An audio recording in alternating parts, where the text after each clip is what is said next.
হুৰাহুৰে খহিছে বিহগুৰি দক্ষিণে থকা শিমলুগুৰি থানৰ ভূমি। নিশেষ হোৱাৰ পথত ঐতিহাসিক শিমলুগুৰি থান। প্ৰবল খহনীয়াই বিপদ মাতিছে বিহগুৰি দক্ষিণে থকা একমাত্ৰ ধৰ্মীয় অনুষ্ঠান শিমলুগুৰি থানলৈ। চপৰা চপৰে খহিছে থানখনৰ ভূমি। বিহগুৰিস্থিত ভাৰতীয় তিব্বত সীমা পুলিচৰ তত্বাৱধানত সজাই পৰা তোলা শিমলুগুৰি থান আজি নিশেষ হোৱাৰ পথত। থানখনৰ সংলগ্ন দেৱী থান আৰু শনি মন্দিৰ ইতিমধ্যে জাহ গৈছে ব্ৰহ্মপুত্ৰৰ বুকুত।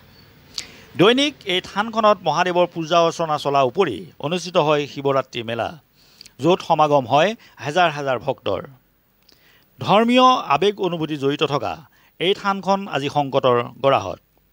অচিৰে এই ক্ষেত্ৰত ব্যৱস্থা গ্ৰহণ নকৰিলে থানখনৰ যে কোনো অস্তিত্ব নৰবগৈ সেই কথা নিশ্চিত। চাওঁ আহক আমাৰ এক বিশেষ প্ৰতিবেদন। 5 वर्ष मैले 10 वर्षसम्म राखेँ हामी उता पनि राखेँ